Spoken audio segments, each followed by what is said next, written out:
हमारी जनरेशन के माता पिता, पहली वो जनरेशन है माता पिता की जहाँ पे हमने फाइनली ये एक्सेप्ट करना शुरू कर दिया है कि हाँ, माता पिता अपने बच्चों में भेदभाव करते हैं। मैं भी एक माँ हूँ, मेरे 3 बच्चे हैं और मैं इस बात को एक्सेप्ट करती हूँ। मैं अपने बच्चों के सामने भी इस बात को एक्सेप्ट करती हूँ कि मैंने भेदभाव किया और अभी भी कर रही हूँ। इसका कारण यदि आप बच्चों को समझा सके तो बच्चों को इतना दुख नहीं होगा। सबसे पहली बात तो है कि आपको खुद एक्सेप्ट करना होगा। मोस्ट ऑफ द पेरेंट्स इस बात को कभी एक्सेप्ट ही नहीं करते। नहीं नहीं, हमने तो सबके लिए बराबर किया, मेरे लिए तो सब बराबर है। ऑब्वियसली माता पिता के लिए बच्चे बराबर ही होते हैं, लेकिन बच्चों की परवरिश करते समय, प्रेगनेंसी के समय, बच्चों के जन्म के तुरंत बाद, उनके पहले साल में, दूसरे साल में, तीसरे साल में रिस्पेक्टिवली, 2 या 2 से अधिक अगर आपके बच्चे हैं तो आपकी परिस्थितियां तीनों ही बच्चों के समय में अलग अलग होती हैं। आपकी प्रेगनेंसी के समय घर की परिस्थितियां, आपका स्वास्थ्य, आपका पेरेंटिंग एक्सपीरियंस, आपकी फाइनेंशियल कंडीशंस और सोशल सपोर्ट और बहुत सारी चीजें तीनों बच्चों के समय, जैसे मैं 3 बच्चों का एग्जांपल लेकर समझा रही हूँ, अलग अलग होती हैं। जब आपके पास आपकी परिस्थितियां अलग अलग हैं, आपके मानसिक स्वास्थ्य, शारीरिक स्वास्थ्य, आपके पास पैसा रुपया संसाधन सब कुछ अलग अलग है, तो जाहिर सी बात है जो आपके पास होगा वही तो आप अपने बच्चे को देंगे। और इस बात को एक्सेप्ट करने में शर्म कैसी। और एक्सपीरियंस की बात अगर की जाए तो पहले बच्चे के समय आपके पास कोई एक्सपीरियंस नहीं होता पेरेंटिंग का, दूसरे बच्चे में थोड़ा सा एक्सपीरियंस होता है, फिर तीसरे में और भी ज्यादा होता है। जब किसी काम को हम एक्सपीरियंस के साथ में करते हैं तो बहुत अच्छी तरह से कर सकते हैं। जितना ज्यादा एक्सपीरियंस होता है उतने ज्यादा अच्छी तरह से कर सकते हैं, और अपनी गलतियों से भी हम सीखते हैं। इसमें आपकी गलती नहीं है कि कौन सा बच्चा पहले आया कौन से बाद में आया। जिसका जो प्रारब्ध था वो सीक्वेंस में आपके पास बच्चे आए और आपने अपना बेस्ट किया। आप अपने आप को पहले तो माफ कीजिए इस बात के लिए कि आपने अंतर किया। यदि आपने जानबूझ के कोई अंतर नहीं किया है तो आपने सबसे पहले तो आप अपने आप को क्षमा कीजिए, फिर अपने बच्चों के सामने इस बात को एक्सेप्ट कीजिए और बोलिए कि आपको इस बात का दुख है कि आपने अंतर किया। जब आप एक माइंडफुल पेरेंट होकर, ईमानदार माता पिता होकर और माइंडफुल माता पिता होकर इस बात को एक्सेप्ट करेंगे और बच्चों के सामने भी एक्सप्रेस करेंगे, तो आपको ये इतनी बुद्धि आएगी कि आप किस तरह से चीजों को बेहतर बना सकें। आने वाले समय में किस तरह से आप अपने बच्चों में बिना भेदभाव किए उनको ट्रीट कर सकें। क्योंकि जब तक आप छिपाते रहेंगे, जब तक आप इस बात पे अड़े रहेंगे, नहीं मेरे लिए तो सब बराबर है, मैंने तो कभी कोई अंतर नहीं किया, जब आप ये करेंगे तो आपकी कैपेबिलिटी कम हो जाएगी कि आप बच्चों को बिना अंतर के पाल सके। मैं फिर से बोलती हूँ, अपनी गलती, कोई भी आपकी गलती या कमी है, उसको जितना आप छिपाएंगे, दबाएंगे और डिनाई करेंगे, उतना ही आपकी कैपेबिलिटी कम हो जाएगी उस प्रॉब्लम को सॉल्व करने की। कोई भी प्रॉब्लम है, उसको सॉल्व करने का पहला स्टेप क्या होता है?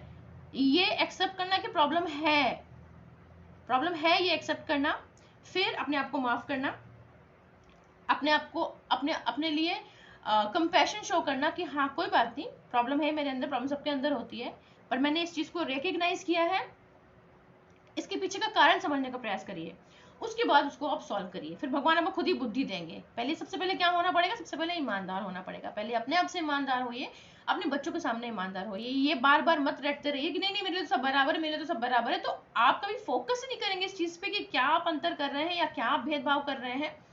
जब फोकस ही नहीं करेंगे प्रॉब्लम के ऊपर तो उसका सोल्यूशन कहाँ से ढूंढ पाएंगे। दूसरी चीज ये है कि कई बार ऐसा भी होता है कि माता पिता इतना ज्यादा डिनाई करते हैं कि अपनी बात को जस्टिफाई करने के लिए और भी ज्यादा गलत करते हैं। अपने जैसे बड़े बच्चे जो हैं वो हमेशा ये चीज बोलते हैं कि मुझे ये नहीं मिला, मेरे साथ ये नहीं हुआ, छोटे भाई बहन के संग ऐसा क्यों हो रहा है, मेरे संग क्यों नहीं हुआ। तो माता पिता इतना ज्यादा अड़े हुए होते हैं क्योंकि बहुत से ऐसे पेरेंट्स होते हैं जिनके लिए सबके संग अच्छा हो, सबके संग भला हो, ये इंपॉर्टेंट नहीं होता। मैं सही हूं क्योंकि मैं बड़ा हूं, क्योंकि मैं माता हूं या मैं पिता हूं, इसलिए मैं ही सही हूं। ये बात को साबित करना सबसे बड़ा एम होता है परिवार में। यदि आप एक ऐसे माता पिता हैं तो आप कभी भी जस्टिफाइबल वे में अपने बच्चों को नहीं पाल पाएंगे। तो सबसे पहले इस चीज को अपने लाइफ से दूर करिए कि मैं ही सही हूं, हमेशा अपने आप को प्रूफ करने की जो आदत है इसे छोड़िए सबसे पहले आप। ये बिल्कुल भी जरूरी नहीं होता, परिवार से ज्यादा बड़ा जरूरी थोड़ी ना होता है अपने आप को सही साबित करना। इस बात को अगर आपने एक्सेप्ट कर लिया कि आपसे कहीं गलती हुई है और इससे आपका परिवार का कोई नुकसान होने वाला था, वो बच गया, तो वो ज्यादा इंपॉर्टेंट है। आपके ऊपर एक परिवार की जिम्मेदारी है, आपके बच्चे हैं, आपके स्पाउस हैं, आपके बच्चे हैं, तो उनके साथ में आपका रिलेशनशिप ऑनेस्ट होना चाहिए। ये चीज पे अड़े रहना है मैं ही सही हूँ, जो मैंने पास्ट में किया सब सही था, ऐसा करने से आप अपने परिवार को और भी अधिक नुकसान पहुंचाएंगे। नार्सिसिस्टिक पेरेंट्स होते हैं वो कभी इस बात को नहीं मानते कि उन्होंने कुछ गलत किया। आपके जिस बच्चे के साथ में आपने गलत किया, आपके बड़े बच्चे के साथ में, अपने मिडिल के चाइल्ड के साथ में अगर आपने कुछ गलत किया है और आप उस बात को नहीं एक्सेप्ट कर, आप कंप्लीटली डिनाई कर रहे हैं, नहीं ऐसा कुछ भी हुआ ही नहीं है, कभी ऐसा हुआ ही नहीं है, फिर बच्चे को गुस्सा आएगा, फिर बच्चे का और जो बिहेवियर है वो प्रॉब्लमेटिक होगा आपके प्रति और अपने भाई बहनों के प्रति। जब उसका बिहेवियर और ज्यादा प्रॉब्लमेटिक होगा, फिर आप क्या बोलेंगे, अरे वो तो था ही नालायक, वो तो है ही नालायक। और एक्चुअली यहाँ पे हो क्या रहा है, उसके साथ में कुछ बुरा हुआ है, वो आपसे बस एक बार ये चाहता है कि आप उस चीज को एक बार वैलिडेट कर दीजिए कि हाँ ये बुरा हुआ या ये कमी रह गई। यदि माता पिता वैलिडेट कर देते हैं, बच्चे ठंडे पड़ जाते हैं। माता पिता डिनाई करते रहेंगे तो बच्चे और एग्रेसिव होगा, क्योंकि बच्चा चाहता है कि माता पिता समझे इस बात को, उनकी वजह से मुझे क्या दुख हुआ। वो और कोशिश करेगा और कोशिश करेगा और कोशिश करेगा और एग्रेसिव होगा और फिर वो रूड होगा। फिर आप क्या बोलेंगे, बच्चा तो नालायक निकल गया, ये तो था ही ऐसा। फिर आपको अंदर से फील होगा इसके संग जो बुरा हुआ, जो गलत हुआ, जो कमियां लगी वो सही ही हुई, क्योंकि ये तो था ही इसी लायक। पर एक्चुअली ऐसा नहीं है। जब बच्चा आपको पैदा हुए थे, आपके 2, 3 या 4 जितने भी बच्चे हैं, जब वो पैदा हुए थे सब एक जैसे ही थे। जैसी परवरिश मिली, जैसी परिस्थितियां मिली, उस हिसाब से वो सब टर्न आउट हुए। अब आपकी रिस्पॉन्सिबिलिटी ये बनती है कि आप उनकी फीलिंग्स को, उनके एक्सपीरियंसेस को वैलिडेट कीजिए, उन्हें गैस लाइट मत कीजिए ये बोल के ऐसा तो कभी हुआ ही नहीं, हमने तो ऐसा कभी कहा ही नहीं। क्योंकि बच्चे नहीं मानेंगे, वो साबित करके रहेंगे, वो पूरी कोशिश करते रहेंगे जीवन भर, वो जीवन भर कोशिश करते रहेंगे साबित करने की कि आपने भेदभाव किया, और आप जीवन भर कोशिश करते रहेंगे साबित करने की ऐसा कभी नहीं हुआ। इससे केवल एक चीज होगी, वो ये है आपका आपके बच्चे के साथ में संबंध खराब होगा और कुछ भी नहीं होगा। आप सही हैं, ये बात जीत के, ये बहस जीत के, ये साबित करके कि आप सही हैं, आपको क्या मिलेगा, किसको दिखाना है, आपको किसी बाहर वाले को तो दिखाना नहीं है। यदि आपका परिवार बर्बाद हो रहा है तो बाहर वाले को किसको दिखाना है, क्या दिखाना है, आपको क्या मिल जाएगा दिखा के? आपका बच्चा तो चला गया आपकी लाइफ से, आप किसी को कुछ भी दिखा के आप क्या साबित कर लेंगे या क्या हासिल कर लेंगे। इसीलिए मैं एक माता हूँ और मैं अपने बच्चों के सामने ये बात बार बार एक्सेप्ट करती हूँ, हमेशा एक्सेप्ट करती हूँ। इनफैक्ट मैं अपने हस्बैंड के साथ भी बैठ के कभी बात करती हूँ उस बारे में, जैसे बच्चे की कुछ गलती, कुछ कमी मुझे पता चली, स्कूल से कोई कंप्लेन आई या घर में हमने ऐसा कुछ देखा या सुना या उसने कुछ ऐसा बिहेव किया, तो मैं हमेशा बैठकर अपने हस्बैंड के साथ में ये चीज डिस्कस करती हूँ, उनको भी एक्सप्लेन करने की कोशिश करती हूँ कि देखो हमारी तरफ से ये कमी रह गई थी, इस वजह से इसने ऐसा किया, यदि हमने ऐसा नहीं किया होता तो ऐसा नहीं होता। कई बार क्या होता है, हमारे ही बच्चों के बीच में बड़े कुछ बिहेवियर्स को लेके बड़ा डिफरेंस दिखाई पड़ता है। तो जैसे मेरे हस्बैंड भी कभी नोटिस करते तो हमेशा मैं उनको ये चीज बैठा के एक्सप्लेन करती हूँ कि देखो ये रीजन है, ये हमारा जो ट्रीटमेंट बच्चे के प्रति था, इन तीनों के प्रति, उसमें ये डिफरेंसेस थे, इसीलिए आउटकम के ये डिफरेंसेस आ रहे हैं, ताकि मेरे हस्बैंड को भी कभी ये चीज फील ना हो कि एक बच्चा उनका अच्छा बच्चा है और एक बच्चा उनका गंदा बच्चा है, बुरा बच्चा है, क्योंकि ऐसा कुछ होता ही नहीं है। बच्चे तो सब एक जैसे ही होते हैं, हमें तो सब एक जैसे ही मिले थे। हाँ, मैं ये मानती हूँ कि अकॉर्डिंग टू साइकोलॉजिस्ट्स बच्चों के टेम्परामेंट में जन्म से ही अंतर होता है, लेकिन फिर भी वो हमारी औलाद है, उन्हें भगवान ने हमें दिया है पालने के लिए, पोसने के लिए। वो अपनी मर्जी से नहीं आए, हमने चूज किया उन्हें लाना है, हमने चूज किया उन्हें कब लेकर आना है, हमने चूज किया हमें कितने बच्चे लेकर आना है। अब ये हमारी रिस्पॉन्सिबिलिटी है कि हम हमेशा हर पल इस बात की केयर करें कि हम उन्हें क्या दे रहे हैं।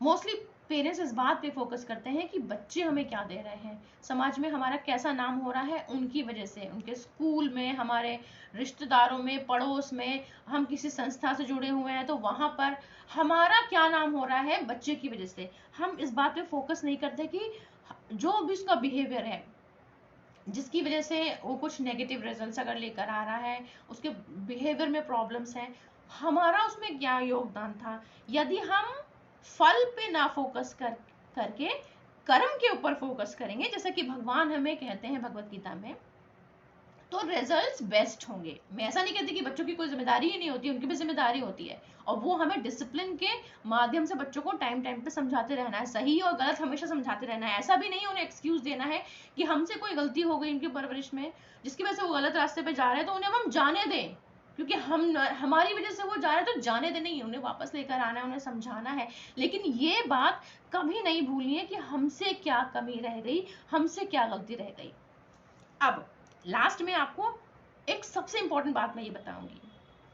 कुछ पेरेंट्स ऐसे होते हैं जो बहुत ज्यादा इस बात को लेके कॉन्शियस होते हैं कि हमसे क्या गलतियां हो गई पेरेंटिंग में जिसकी वजह से बच्चों से ये कमियां हो रही हैं, बच्चा क्यों फेल हो गया, क्यों अच्छे मार्क्स नहीं आया, क्यों क्लास में किसी को मारता है, या क्यों मार खा के घर में आ जाता है, कुछ बोल नहीं पाता, स्टैंड नहीं ले पाता, टीचर से बात क्यों नहीं करता।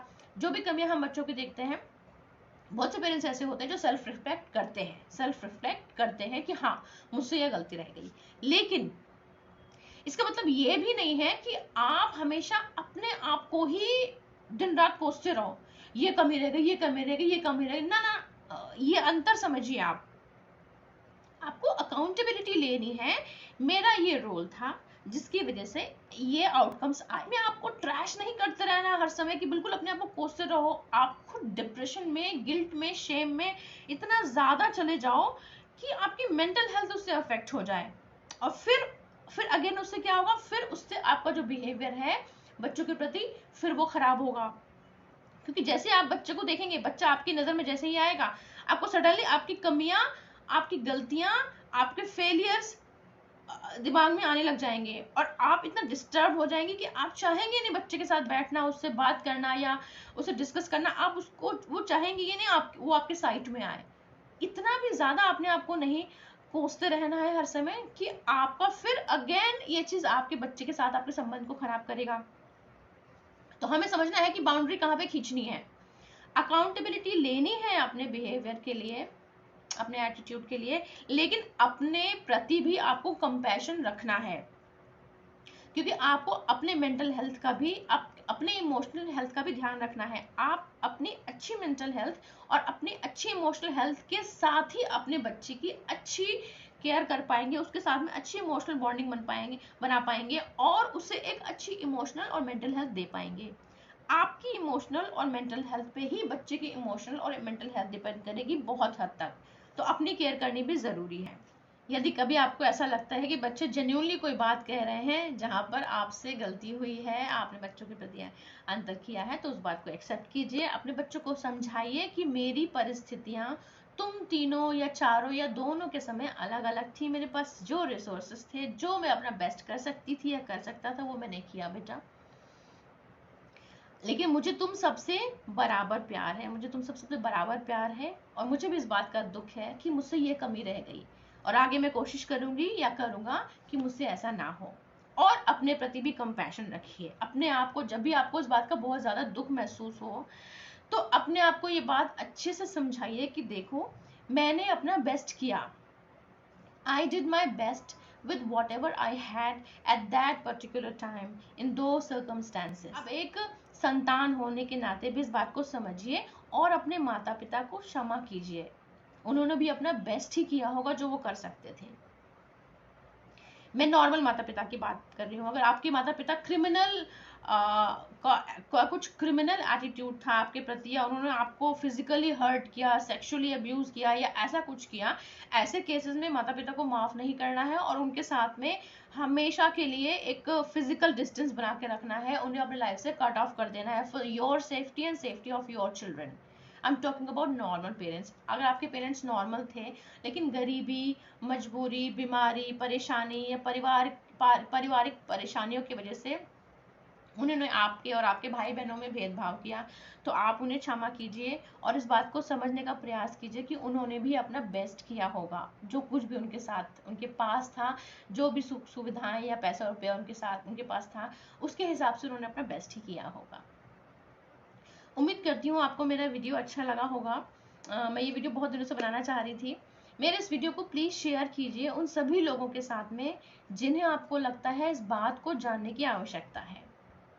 यदि आप कुछ और जानना चाहते हैं इस विषय में, तो मुझे कमेंट सेक्शन में लिखिए। यदि आपके पास कोई और आइडिया है इस तरह के किसी वीडियो का, तो वो भी आप कमेंट सेक्शन में लिख के मुझे बताइए, मैं उसके ऊपर भी वीडियो बनाऊंगी। मिलते हैं अगले वीडियो में। हरे कृष्णा।